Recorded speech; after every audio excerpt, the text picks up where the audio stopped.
Olá, meus queridos, vamos dar continuidade à nossa aula de ciência, falando hoje sobre hormônios e glândulas. Como você estudou, o sistema nervoso coordena diversas atividades do nosso corpo, as atividades que nós chamamos de voluntárias e involuntárias do nosso organismo. No entanto, ele não atua sozinho. Em várias situações, esse sistema atua em conjunto com o sistema endócrino. Observe bem essa imagem. Cada personagem que está aí na hora do seu lanche, na hora do almoço. Cada criancinha. Observe bem a imagem para a gente comentá-la abaixo. Podemos identificar algumas situações que envolvem as sensações de fome e de susto, Podemos observar isso aqui com essa garota, ela pensando na comida e o susto desse garotinho aqui, certo? Quando o prato cai da sua bandeja, Ambas envolvem a ação do sistema nervoso e endócrino.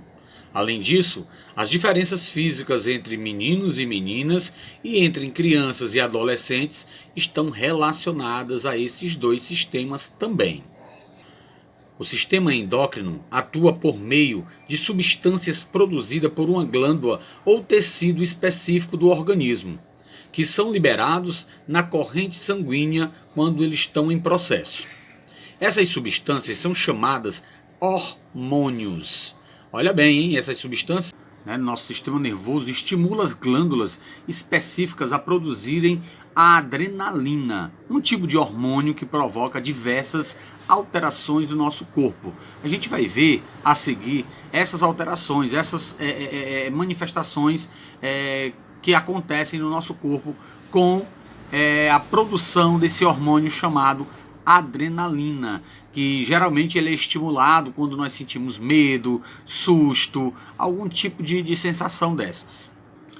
Começando por essa verde, frequência cardíaca.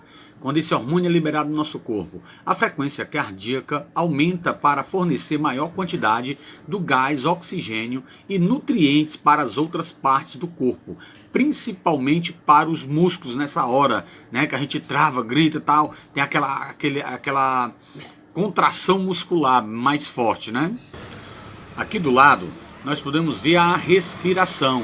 De que forma trabalha a respiração quando esse hormônio é liberado, A respiração se torna acelerada, permitindo que mais gás oxigênio seja captado pelo nosso pulmão, pelos alvéolos, e que aconteça naquela rapidez uma troca mais rápida do gás oxigênio.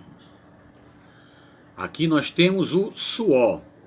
Ocorre o aumento na produção do suor, que auxilia no controle e no equilíbrio da temperatura interna do nosso corpo. Ou seja, quando nós suamos bastante, aquele suor ele está fazendo um equilíbrio da temperatura do nosso corpo, já também promovido e produzido pela adrenalina. Sistema digestório. Quando nós estamos se alimentando, quando nós nos alimentamos, há um acúmulo de sangue bastante no sistema digestório, que faz para fazê-lo produzir mais sucos gástricos, movimento dos músculos e etc. Só que quando nós temos essa sensação de medo, que a adrenalina ela vem a ser produzida numa quantidade maior do nosso organismo, o que acontece no sistema digestório? Bem, o sistema digestório ele produz, ele diminui a sua atividade de trabalho, e o sangue, parte do sangue é direcionado para outras partes do nosso corpo, para você ver o que acontece, todas essas modificações. Isso para você ter uma ideia de como o sistema, aliás, vários sistemas do nosso corpo acontecem modificações e reações na produção de um hormônio chamado adrenalina. E temos vários outros hormônios, para vocês terem ideia que o corpo ele não funciona só como uma parte, É um conjunto, é uma harmonia de trabalho, é um trabalho harmônico entre vários sistemas. Muitas vezes, como nós podemos observar aí, muitas vezes deixamos de realizar novas atividades por medo, simplesmente por medo. É bom sempre e devemos sempre avaliar cada situação e não deixar que o medo muitas vezes nos impeça de realizá-las, tá bom? As glândulas podem ser endócrinas e exócrinas. Olha o nome, hein? Decore, endócrinas e exócrinas. Vamos conhecer cada uma delas. As glândulas endócrinas. As endócrinas são responsáveis pela produção dos hormônios que são liberados na corrente sanguínea. Olha bem, endócrina, na parte interna, dentro. As glândulas exócrinas secretam os seus produtos no interior das cavidades do corpo ou nas superfícies da pele. Aqui vamos ver alguns exemplos, né, como as glândulas digestivas e sudoríparas. As glândulas digestivas liberam seus produtos no interior do estômago para auxiliar na digestão dos alimentos. Já as glândulas sudoríparas, a gente falou ali das glândulas digestivas, né? Agora sudoríparas. As glândulas sudoríparas liberam o suor na superfície do corpo, né? Em alguma atividade que nós estejamos fazendo, ou quando a gente está doente, nós temos febre, geralmente quando a febre está sendo eliminada, ou seja, há um controle da temperatura do nosso corpo, a gente vai ter que suar. Quando nós estamos praticando atividades também, né, quando a gente pratica atividade a gente sua. Por que a gente sua? Porque ali ele vai estar equilibrando a temperatura do nosso corpo, liberado pelo suor, pelas glândulas sudoríparas, que é um exemplo de glândulas exócrinas, né? As salivares também, tá, gente? Que produzem salivas, e as lacrimais, também tem as glândulas lacrimais, que produzem lágrimas. Agora, vamos conhecer algumas glândulas endócrinas, aquelas que liberam essas substâncias na corrente sanguínea e suas ações no corpo humano, as ações de cada uma delas. Começando pela hipófise. Hipófise produz hormônios que controlam outras glândulas e que regulam o crescimento do corpo. Olha onde é que a hipófise se localiza, né? No cérebro, dentro do nosso encéfalo, tá? Como nós estamos mostrando aqui na imagem que vocês estão vendo. Hipófise. Vamos para tireoide. Tireoide produz hormônios que regulam as atividades das células e o desenvolvimento do sistema nervoso. A tireoide, como nós estamos vendo, ela fica localizada nessa parte aqui do pescoço, né? Nós chamamos até popularmente como garganta. É onde fica a tireoide, como vocês estão vendo aqui no homem e também na mulher, né? São glândulas que ficam... não tem distinção de masculinidade, né? Tanto faz no homem como na mulher, todas duas se localizam na mesma região, né? Tanto masculina quanto feminina, né? A hipófise e a tireoide. E cada uma, claro, com suas funções, para vocês verem como o trabalho harmônico dessas glândulas são importantes para desempenhar as funções do nosso organismo. Em tamanho, atividades que nós produzimos, crescimento corporal, várias formas. Suprarrenais, como o próprio nome diz, né? Como eu falei para vocês, como o próprio nome diz, as suprarrenais, né? Elas produzem hormônios que preparam o corpo para situações de estresse, né?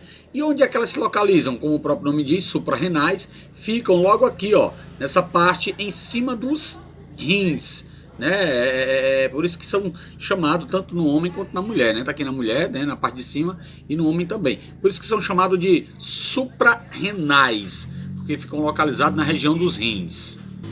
Agora sim, né? São dois tipos de glândulas, né? Que são produzidas em regiões diferentes, né? Localidades parecidas, mas regiões diferentes com ações também, tá? Que são os ovários, como nós podemos ver aqui, e os testículos, tá? Que a gente vai conhecer agora.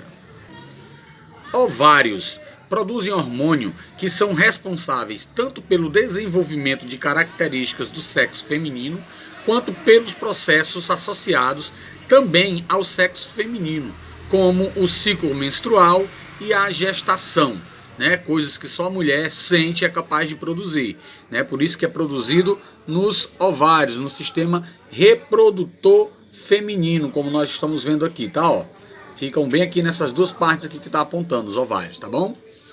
Então, relembrando novamente, os ovários, como eu disse, são hormônios que são responsáveis tanto pelo desenvolvimento das características do sexo feminino, quanto também pelos processos associados a ele, né, como a gestação e o ciclo menstrual da mulher. Testículos produzem hormônios que são também responsáveis pelo desenvolvimento de características do sexo masculino, né? Só para revisar, ovários, características do sexo feminino, testículos, características do sexo masculino, como a produção dos espermatozoides, que é a célula reprodutora masculina, né? E o engrossamento da voz. Geralmente quando a gente está entrando na adolescência, está passando da adolescência para a fase adulta e entrando na adolescência, há um engrossamento da voz masculina, né? Que também o responsável por isso, quem produz isso aí é nessa região dos testículos, né? Essa glândula. Aqui podemos ver a região genital masculina, né? E os testículos onde estão apontando, certo? E a sua função, a sua funcionalidade no nosso organismo, né, do masculino, e os ovários do feminino, ok? Só repetindo, das glândulas endócrinas que nós estamos falando aqui, certo? Essas duas são as que têm funções um pouco mais diferenciadas, tá? As alterações hormonais e a saúde. Vamos observar aqui o que o cartaz diz. 14 de novembro. Dia Mundial do Diabetes, né? Prevenção dos centros, né, de atenções dos diabéticos aqui que a gente está vendo nesse símbolo aqui, certo? Dia Mundial do Diabetes. Mas afinal, o que é diabetes? Você já ouviu falar em diabetes? O que você sabe sobre esse assunto? Só lembrando para vocês que hoje em dia essa é uma doença que está muito comum nas pessoas, tá? Está atacando muitas pessoas no mundo inteiro. Quando esses hormônios que a gente acabou de estudar, eles não são produzidos, né, na quantidade adequada ou exata que o seu organismo precisa, podem ocorrer alguns problemas no nosso organismo, como a diabetes. Não é só a diabetes não, tem vários problemas, mas a diabetes é um deles. A glicose é um tipo de açúcar que deve ser transportado da corrente sanguínea para o interior das células. Esse transporte é auxiliado pela insulina, hormônio produzido pelo pâncreas. Ou seja, esse hormônio chamado insulina é ele que ajuda a transportar os açúcares para as células do nosso corpo. E esse hormônio, como a gente está estudando, ele é produzido, certo, pelo pâncreas, um dos nossos órgãos, né, do nosso sistema. Quando a insulina não é produzida em quantidade suficiente ou não realiza suas funções adequadamente, há um acúmulo de glicose no sangue, ou seja, há um acúmulo de açúcares, né? Glicose quer dizer açúcares. Esse acúmulo causa diversos problemas no organismo, o que caracteriza a diabetes. Ou seja, em resumo, a diabetes é o acúmulo, o exagero de açúcares no sangue. E esse exagero acontece quando o pâncreas produz em quantidades inferiores ou não produz, não está produzindo bem a insulina, né, que seria esse hormônio, né, que ajuda a levar os açúcares para todas as células do corpo. A diabetes pode ocorrer em todas as fases da vida. Na infância, quando criança pequena, adolescente, adulto e na fase, né, da melhoridade, como a gente costuma falar. A prevenção e o controle dessa doença pode ser feitos com uma alimentação saudável e a prática regular de atividade física. Ou seja, basta ter uma alimentação saudável e uma prática regular de atividades físicas que a gente tem um controle mais adequado, né, desse açúcar no sangue. Lembrando, né, a vocês que a gente está falando da diabetes, mas a não funcionalidade adequada desses hormônios, ou seja, a produção inadequada deles, né, ou a não produção, pode acarretar diversos problemas à nossa saúde, afetando, assim de maneira geral, vários sistemas do nosso corpo, sistemas que eram para trabalhar em harmonia, tá? Então vai a dica aí para uma boa saúde. Basta a gente ter uma boa alimentação e práticas diárias ou alternadas de exercícios físicos. Vai a dica, tá, gente? Um abraço a todos e até a próxima aula.